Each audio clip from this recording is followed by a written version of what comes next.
What would you do if your entire life, your family's farm passed down through 5 generations, was brazenly taken over by a group of polite neighbors just to build a dog park? Meet Frank Halden. He's 55, a no-nonsense farmer with calloused hands and a backbone of solid rock. Frank found himself going toe-to-toe with Cynthia Whitmore, a former lawyer, self-appointed HOA president, and full-time control freak. Cynthia didn't just send threatening letters every week. She brought in a bulldozer to demolish Frank's century-old barn on the very day of his father's funeral. But here's what Cynthia didn't see coming. Frank didn't need a courtroom. He controlled the neighborhood's entire water supply, and he wasn't afraid to turn off the tap. This is a true story, packed with conspiracies, betrayal, insider leaks, media exposés, and a neighborhood that finally woke up. If you're into real-life HOA dramas that make Netflix thrillers look tame, hit subscribe to Real HOA Drama, where every episode smells like trouble. My name's Frank Halden. I'm 55 years old, sun-worn skin, calloused hands, knees that ache every time a storm rolls in. In short, I'm a farmer through and through. But I don't just grow crops. I carry a living legacy. 15 acres of land my family has bled and sweated over since 1887. They call it the Halden family farm. But to me, it's where I learned to drive a tractor before I ever touched a car. It's where I proposed to my wife under the fall moon. It's where my son took his very first steps, not on polished tile, but on dry straw in the old barn. My grandfather, Samuel Halden, was the kind of man who didn't know how to quit. He lived through the Great Depression and the Dust Bowl. While others gave up on their land, he dug in literally. Built an underground irrigation system by hand using steel pipes he welded himself. That system didn't just save our crops. It kept an entire town alive when the river dried up. He didn't leave me gold or silver, just a stack of papers more valuable than any dollar bill, full water rights, and one ironclad clause: permanent exemption from any HOA, ever. See, Halden Farm isn't just about corn, tomatoes, or pumpkins. It's where kids from Jefferson Elementary come plant their first vegetables, eyes wide with wonder when they pull carrots out of the dirt. It's where PTSD veterans from the rehab center grow lavender to find peace in the soil.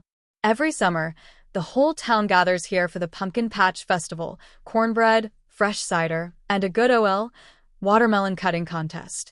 But then they came. The builders. Flashy blueprints. Big promises about raising property values. Meadowbrook Estates popped up like mushrooms after rain. Big, white, eerily quiet. Cookie-cutter houses with pristine fences lined up like toy soldiers. The people were new, clean, perfumed, and strangers. They looked at my pumpkin field like it was a landfill. At first, I thought they'd warm up. But no. They didn't want a cornfield across the street. They wanted Starbucks. Didn't want to hear roosters crow. They wanted spa-like silence. My land, with its old silo, red barn, and proud flock of chickens, it was a visual problem. What I saw as heritage, they saw as a design flaw. But I didn't change. Because if I did, it wouldn't be Halden Farm anymore. What I didn't know was that behind those polite stares from over the fence, a storm was gathering. A storm named Cynthia Whitmore. And she wasn't coming to buy pumpkins. She came to take the whole damn farm, wearing pearl earrings, holding a book of HOA bylaws, and flashing a smile that could cut glass. Back then, I had no idea that just a few months later, the very water valve my grandfather buried beneath this soil would be the only real power I had left to fight off an entire machine built on greed. But like Grandpa used to say, pouring a whiskey and staring out over the fields. Sometimes, boy, you don't need a gun. You just need to hold the water. I've met all kinds of people in my life. Farmers, traders, even a fortune teller who claimed my rooster had spiritual energy. But no one ever knocked the wind out of me quite like Cynthia Whitmore. She breezed into the neighborhood like a breath of fresh air. If that air came with legal binders thick as encyclopedias and perfume that probably cost a few $100 per drop. Cynthia's 55, with Malibu sunset blonde hair that's always curled just right, no matter how hard the wind howls out here. Her skin has that polished tan that says, "I don't garden, I drive a convertible to the golf course. Always in a pastel blazer, like she's about to go live on national TV. She's a retired lawyer from Chicago who moved to the country for a slower pace, but brought the litigation speed of an entire law firm with her. Not long after she crowned herself president of the Meadowbrook Estates HOA, I started receiving love letters. Every Monday. Like clockwork, just as regular as my roosters crowing at 4:30 a.m. Letter 1. Early morning poultry noise exceeds acceptable decibel levels. Letter 2. Deteriorating structures negatively impact community aesthetics. Letter 3. The piece de resistance. Red Barn does not comply with approved community color palette. Yes, they have a color palette. I laughed at first, thought it was a misunderstanding. My farm is clearly documented in the 1994 development records as independent from the HOA, fully exempt from all regulations. But Cynthia didn't care. She was like a brass band no one invited, blasting full volume anyway. Each letter came printed on cream-colored stationery, embossed HOA logo at the top, scented ink that smelled faintly of French perfume. And every one of them felt like a slap in the face to my family's legacy, just a very polite slap. Instead of blowing up, I decided to invite her over to Halden Farm. Maybe if she saw the Jefferson Elementary kids planting vegetables or the veterans tending to rows of lavender, she'd understand this farm wasn't some eyesore. It was the heart of this community. To my surprise, Cynthia agreed. Even scrubbed my boots clean and baked some cornbread cookies using our own homegrown cornmeal. But the second her spotless white Range Rover rolled up, I knew I'd miscalculated. Out stepped Cynthia, along with 3 HOA board members, each carrying a clipboard and a camera. No one touched the cookies. Instead, they clicked away, snapping photos of every warped fence board, every compost bin, every mint plant growing a little off-center. Cynthia wrinkled her nose at the organic compost pile, like I'd just offered her a whiff of nuclear waste. And when a harmless garden snake slithered by, she screamed like we were under chemical attack. Then she said, in that silky voice lawyers use right before they gut you in court, "Frank, this isn't personal. We're simply maintaining community standards. The residents of Meadowbrook paid for a certain quality of life and higher expectations." I looked at her, standing there with the land of my ancestors behind me, the same land we'd held through famine, war, and the Great Depression, and I knew right then, this wasn't a misunderstanding. This wasn't a tea party. This was war. She hadn't come to understand. She came to erase. And the only thing standing between Cynthia Whitmore and that erasure was me. I've always believed that when a man shows up on farmland in a 3-piece suit and shiny Italian leather shoes, there are only 2 possibilities. Either he took a very wrong turn on the way to the golf course, or he's here to screw you. Roger Dalton was definitely not lost. It was a clear Tuesday morning. Sky like glass. The roosters hadn't even started crowing yet. I was checking the irrigation lines when a sleek black Mercedes pulled up at the gate. Out stepped a man with hair so neatly combed it looked lacquered, and a smile polished bright with Colgate Platinum. "Mr. Halden," he said, holding out a hand, voice as smooth as corn syrup. "Roger Dalton, representing Skyline Developers. Mind if I borrow a few minutes of your time?" I wiped my hands on my jeans and shook his hand. It was the classic corporate grip, firm enough to fake confidence, loose enough to make a quick exit. Roger didn't waste time. After a few half-hearted compliments about how rare this fresh country air is and how charming the place looked, he popped open a leather briefcase and laid a folder on my old wooden table. "We'd like to make an offer to purchase Halden Farm," he said, "at a very generous price, $750,000. I laughed like someone had just offered to buy the Statue of Liberty with a Target gift card. "You know the real value of this land?" I asked. "We had it appraised," he said, adjusting his tie. "But you know how it is, agricultural land is declining. Kids these days aren't exactly lining up for organic pumpkins.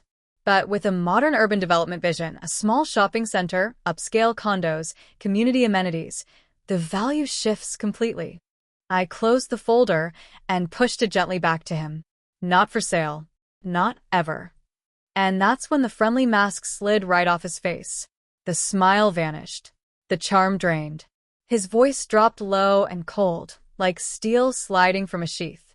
You may want to reconsider, Mr. Halden, because standing in the way of progress can make things complicated. Complicated. That word echoed in my head all day. And as if on cue, complications began the following week. A green pickup with environmental protection printed on the side rolled up to my gate. 2 inspectors stepped out, demanding to check for possible fertilizer runoff into the groundwater.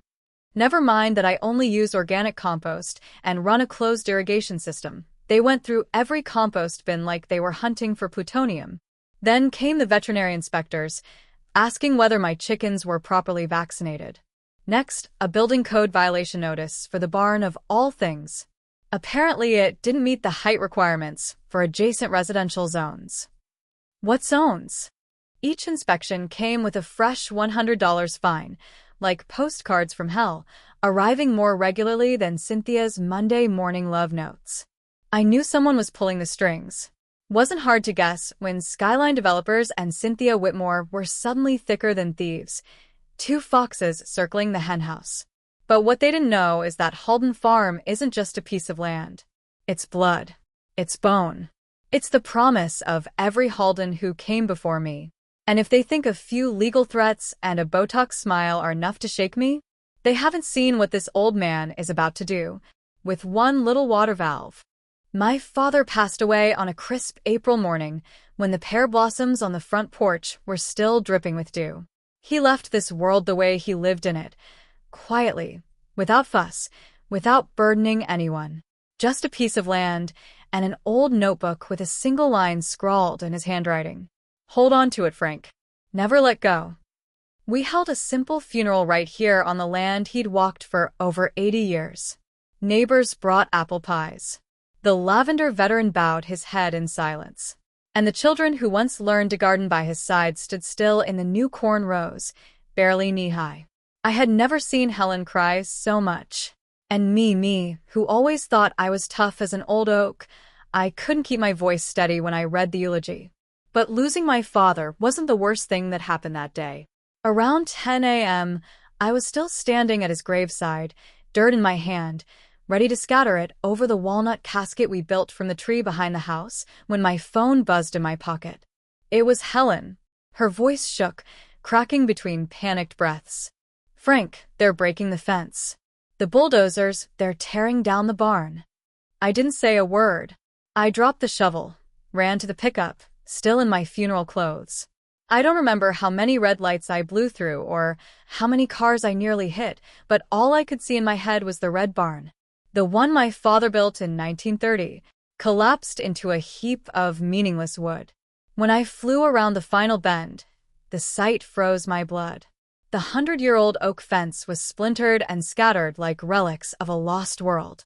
2 bright yellow bulldozers roared like beasts, their claws sunk into the barn walls. A whole corner had caved in. Tin sheets lay twisted across the yard. Buckets of seeds spilled into the dirt. And standing in the middle of it all, wearing a frosty blue blazer like it was a grand opening, was Cynthia Whitmore, holding a folder like it was scripture. I leapt from the truck, but only made it 3 steps before someone grabbed me. Deputy Mark Collins, the town's deputy sheriff, and, conveniently, Cynthia's brother-in-law. Back up, Mr. Halden, he barked, locking his grip on my arm. You're interfering with a lawful operation. What law? I shouted. This is my property. You're destroying my family's history. He didn't answer. Just pulled out a pair of cuffs and latched them around my wrists like I was some criminal on the run. Behind him, Cynthia walked over, her smile thin and sharp as a razor blade. Frank, this was inevitable, she said sweetly. We have legal clearance from the county.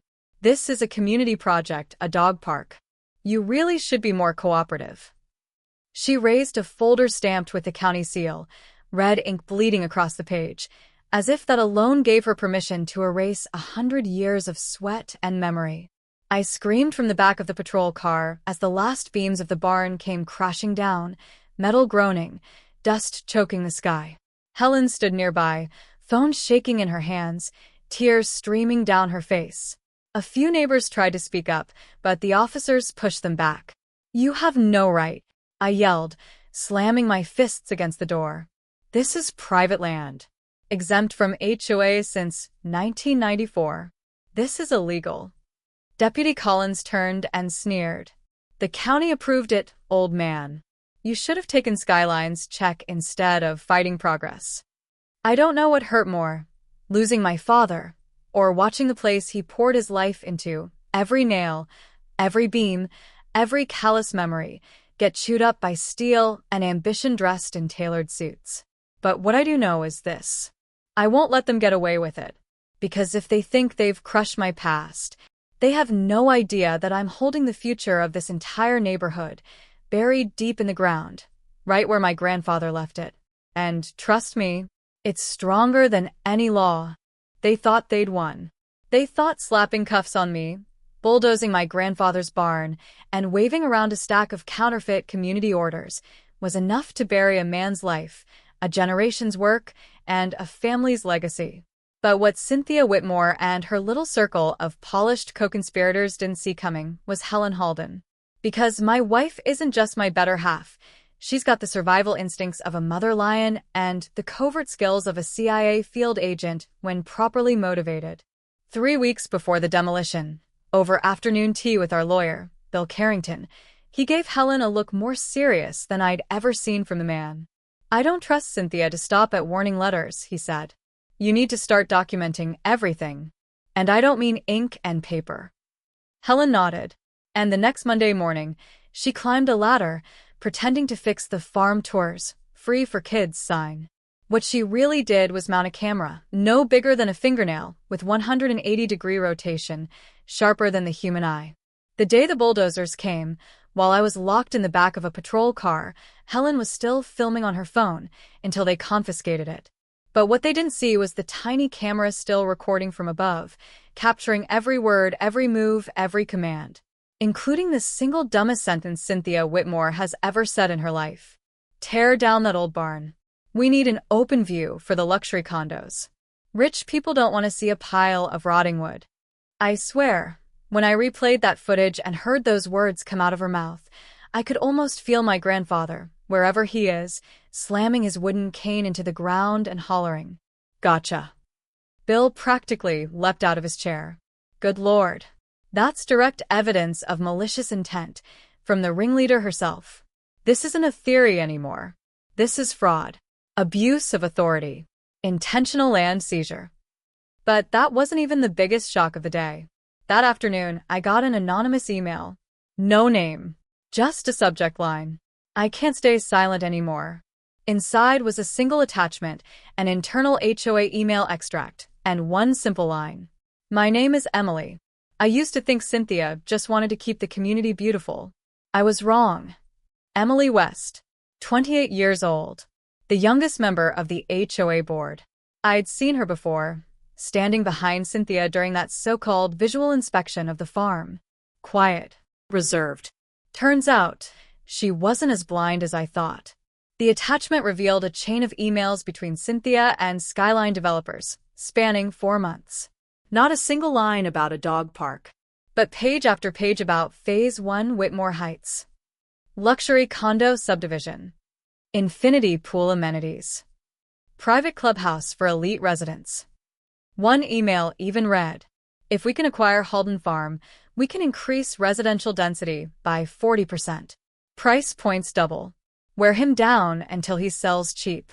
I read it again and again, barely believing my eyes. Every word felt like a blade. But I didn't crumble, because now I had what they couldn't spin. Evidence. And a witness who finally saw the truth. Emily ended her message with this. I'm willing to testify if needed. What she's doing, it's not right. And I don't want to live in a community built on lies. I sat there quiet, the video looping, the emails open, thinking, this isn't just about me anymore. This is about everyone who ever believed in justice. Everyone who thought land couldn't be stolen with blueprints and pretty lies. And if Cynthia thinks I'm going to keep my mouth shut, she must have forgotten one thing. I haven't turned the valve yet. One night, With the chirping of crickets outside the porch and the kitchen light casting long shadows across the land survey map spread out over our oak table, I felt less like a farmer in his home and more like a soldier in a trench. Helen refilled the coffee pot. Bill Carrington, my lawyer and longtime friend, was flipping through a stack of yellowed files like he was hunting for buried treasure. And then, I remembered the old journal, the one my grandfather kept by his bedside until the day he died. It was buried deep in an old cedar chest out in the barn, tucked alongside black and white photographs, rusted farm tools, and a few handwritten letters from the war. The leather cover was so worn you could barely make out his name, Samuel Halden, etched faintly on the surface. I opened it. The smell of old paper and sawdust hit me like a freight train of memory. My grandfather's voice as he sat beside me as a boy, turning those very pages, telling me, "Write it all down, Frank. They can take the land, but the words hold the truth." And right in the middle of the journal, something I'd never paid attention to as a kid, now jumped out at me like thunder in my chest. Asterisk, if the day ever comes when someone tries to take Halden land, don't fight with fists. Fight with water. Because water feeds everything, and it's the one thing they can't buy if you won't sell. Asterisk. Samuel Halden, 1935. I handed the journal to Bill. He froze, eyes wide. Then he sprang up, rifled through a pile of aging documents we hadn't digitized yet, and pulled out a faded, brittle contract, dated 1912. A water rights agreement, signed with the county, long before modern infrastructure ever reached our corner of the world. Turns out, my grandfather had spent his own money, pumpkin sales, egg sales, to build a complex underground irrigation system tapping straight into the natural aquifer. Not just for the farm, but, with incredible foresight, for future residential expansion. And at the bottom of that document, in looping handwritten ink, was the clause that changed everything. Should any party infringe upon the sovereignty of Halden Farm, all water rights to said party shall be immediately revoked. No court approval required. No public notice necessary. Certified by the County Water Office, 1912. Bill collapsed into the kitchen chair, stunned. Frank, do you realize what this means? This isn't just irrigation. This is a legally recognized private utility system, under your control. You manage water access for the entire zone. And then, it hit us, clear as daylight. To cut construction costs, Meadowbrook Estates had bypassed city water. They tapped straight into my grandfather's old system. Illegally. They thought it was free. They thought no one would notice. They tied their own noose. And now, I held the rope. I remembered one dusty afternoon when I was 10.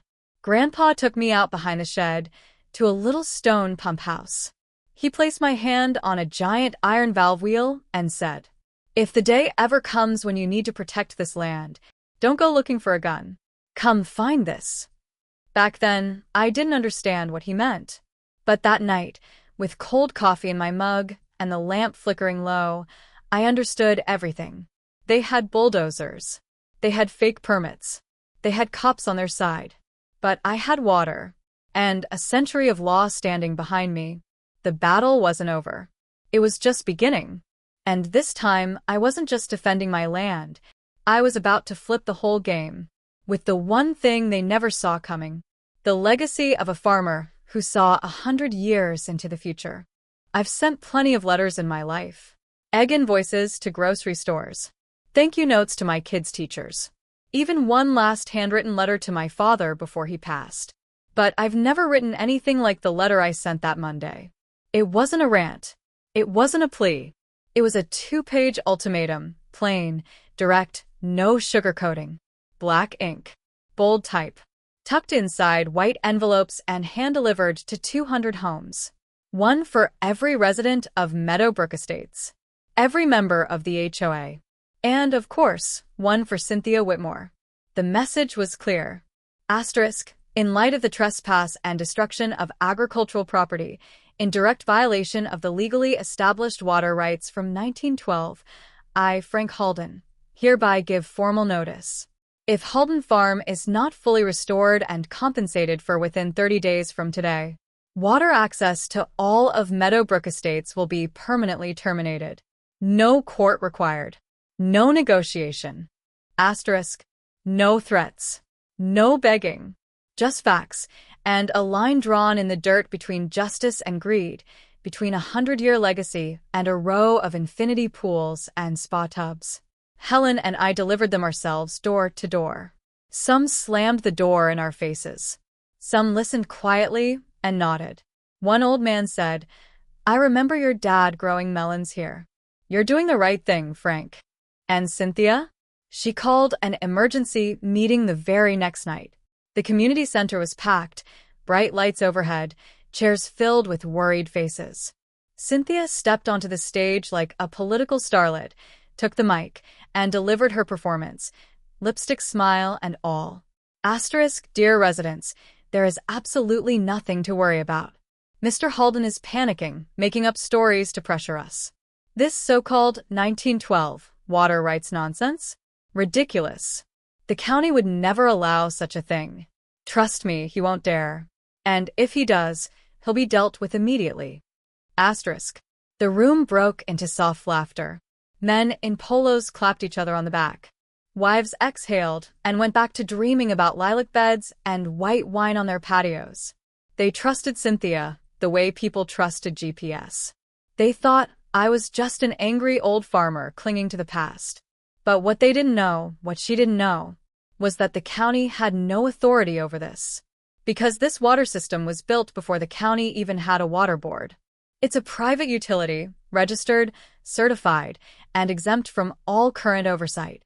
It's like a sovereign well, a piece of infrastructure off the grid, older than their zoning laws, more solid than any HOA bylaw ever printed. And the county's own head engineer, who once worked alongside my grandfather, quietly told Bill, "Frank has full authority to shut it off. No one can stop him. We've been using his system for years because it was cheaper. And now we have to live with that choice." But Cynthia? Still blind. Still arrogant. She didn't understand that when a farmer gives a warning, it's not always a threat. Sometimes it's the first rumble of thunder, the kind that means a storm's coming. And this time, that storm won't fall as rain. It'll fall and dry, echoing silence, when the taps run dry. Day 31. The kind of day a town remembers, like the blackout of '03 or the Super Bowl that cut out mid-halftime. Only this one didn't start with fanfare or fireworks. That morning, I didn't raise a flag or make a speech. I just put on my old red flannel shirt, dirt-stained jeans, and worn-out rubber boots. The uniform of a man who lives on the land, for the land. Helen handed me a mug of black coffee, thick as motor oil, put a hand on my shoulder, and asked, "You sure about this?" I nodded, eyes steady. No hesitation. It's time they got thirsty. That same day, the dog park, or as I call it, the living monument to stolen property, was set to be opened with full HOA pageantry. Red ribbons, balloons, and benches so overpriced they gave me a toothache just looking at them. Cynthia stood center stage, clipboard in hand, laughing and mingling with her yoga-clad followers like she'd just invented urban happiness. And then, I walked in, onto the synthetic turf, like a grease stain on a white linen tablecloth. Out of place, uninvited, and very, very unwelcome. Conversation stopped. Dogs went quiet. Every head turned toward the farmer standing in the middle of their luxury amenity zone. I held up a folder. Video evidence of Cynthia giving the order to demolish the barn. Internal emails outlining the real plan. Whitmore Heights, condos, infinity pools, a fully budgeted development well underway before the land was ever cleared. And I said, loud enough for everyone to hear, "You think this is a dog park? It's not. It's the foundation for a luxury condo complex. And you've all been lied to." The air thickened. Smiles froze. Even the wind seemed to stop. I looked straight at Cynthia. "If by sundown today you don't acknowledge my legal ownership of this land and restore what you've destroyed, then tonight this entire neighborhood goes dry." She gave a soft, mocking laugh, shrugged like I was a child threatening to let the air out of her tires. "Frank, you won't. And you can't. The county will intervene. The government will step in. You'll only make yourself look bad. I didn't answer. I just looked at her a moment longer, then turned and walked away off the land that was still legally mine. Evening fell. Sunlight hit the new iron fence around the park, turning the signs, Whitmore Community Park, a glowing gold in the dying light. But that glow didn't last.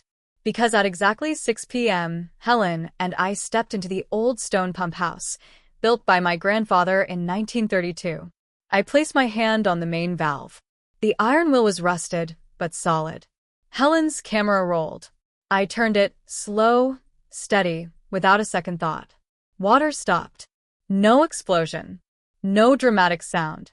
Just silence, spreading like ink on a white cloth. 20 minutes later, shower heads started sputtering. 40 minutes. Irrigation shut down. An hour in, phones lit up across the HOA. No water pressure. Toilet won't flush. Bathtub's dry. And me? I just sat on the front porch bench, sipping cold coffee, watching the sky turn navy blue. They didn't listen to the warning. Now, they were hearing the sound of silence, coming from every faucet, every hose, every sprinkler head. And as thirst set in, people began to look differently at things. At who really holds the valve. And who, with a clipboard and a lie, opened the door to this crisis. They say you never really appreciate water until the toilet won't flush. And that afternoon, Meadowbrook Estates, once soaked in perfume, automated sprinklers, and spa tubs, felt that truth in the most vivid, uncomfortable way. 2 p.m., the irrigation system shut down. Lush green lawns began to wilt before your eyes. 4 p.m., kitchen faucets dripped like the sweat of someone trying desperately to fix a broken espresso machine. 6 p.m., toilets stopped flushing. The smell started creeping in. Households scrambled to find buckets of rainwater, or worse, called the nearest hotel. This wasn't an inconvenience anymore. This was a crisis. The HOA phone lines blew up. Local social media caught fire with frantic posts. What the hell is happening? I can't shower before my Zoom meeting. Don't tell me Haldeman actually cut the water? And then, the press caught the scent of blood in the water. At first, it was just the local reporters. Then came a familiar name, Sarah Chon, investigative journalist with the Independent Weekly, known for taking down a shady real estate empire in Santa Fe. Within 36 hours, her story spread like wildfire. Headline: Dog park or developer deception. The truth behind Meadowbrook's thirst. Sarah peeled back every layer of Cynthia's HOA operation. She exposed financial documents showing Cynthia's husband receiving $250,000 in equity from Skyline developers, just 3 days before the bulldozers demolished Frank Halden's barn. Worse, Cynthia had used HOA funds to pay for her personal legal defense. Even worse, those same funds had financed the unauthorized fence around the so-called dog park, which, as Sarah made clear, sat on disputed land. The anger hit like a tidal wave. But for the first time, it wasn't aimed at me. That night, an emergency town hall was called. No Cynthia. No former HOA board. Instead, residents gathered and elected a temporary leadership committee led by Jim Peterson, a longtime resident and one of the very first homeowners here. Jim stepped up to the mic and said, "We were wrong. We put our faith in so-called community standards and forgot what actually makes a community, like Halden Farm." Then he turned to me. "Frank, would you come up and say a few words?" I walked to the front. Lights hit my weathered face. My hands still smelled faintly of soil. No speech in my pocket. No rehearsed lines. I just said, I didn't do this out of spite. I did it because I believe justice should have roots in the ground, and that legacy shouldn't be bulldozed for concrete. All I ever wanted was for my family's land to be respected. Silence. Then, a single clap from the back corner. Then another. And then the whole room stood. Applause filled the air. I wasn't looking for praise. I just wanted to be heard.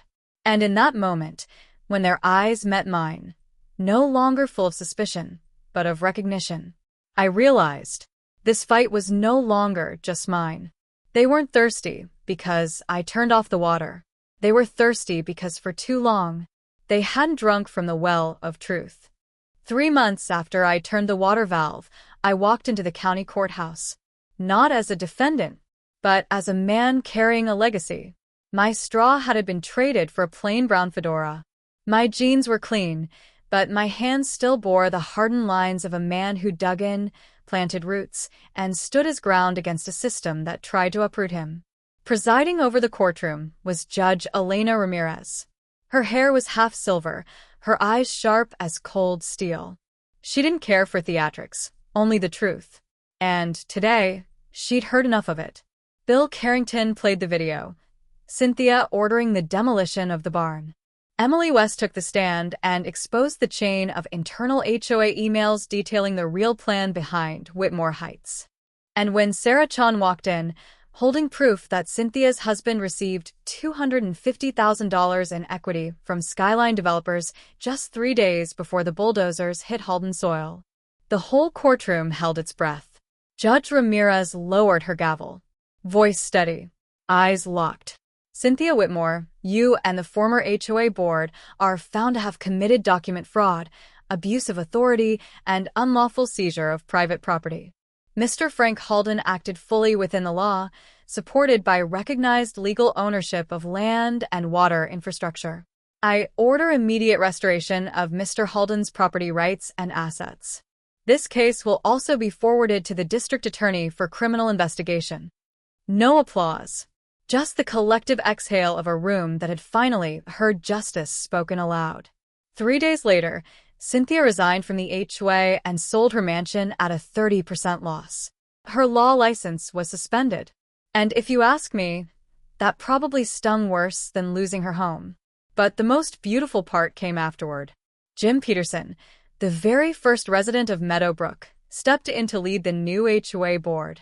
Not to control, to reconnect. He launched the Restore Halden Farm campaign. And I swear I'd never seen so many folks in polos and khakis swinging hammers like pros. Local carpenters, student volunteers, even the veterans who once found peace in our lavender rose, they all showed up. Together, we rebuilt the red barn to match the original. Every plank hand-sanded, every rusted hinge replaced with a faithful replica. One old craftsman wept when he touched the newly finished roof. I remember this barn when I was a boy, he said.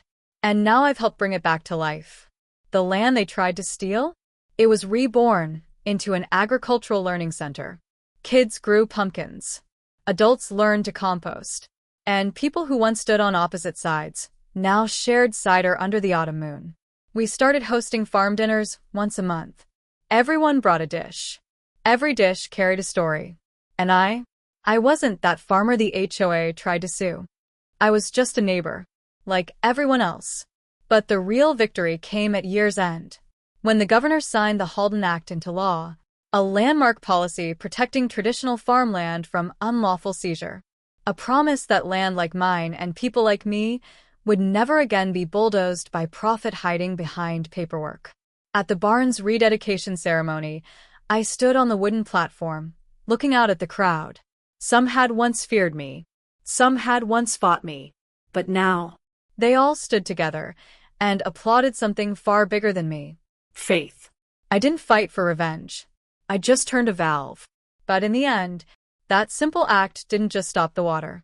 It opened a floodgate of conscience, of community, of something sacred flowing just beneath the surface for 100 years, waiting for the right moment to rise.